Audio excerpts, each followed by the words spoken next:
So this is Leah. I just got her yesterday. Oh,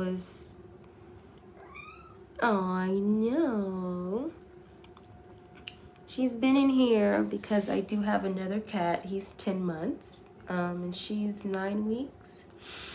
So I do have 2 kittens, but my 10-month-old is a lot older than her. And this is Leah.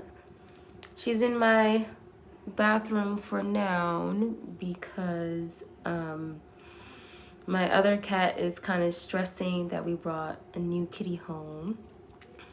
He's been hissing at her, no fighting or anything, just hissing, so I've been keeping them separated, and she's just the cutest. Hi, Leah. And she's a little feisty. Oh, yes.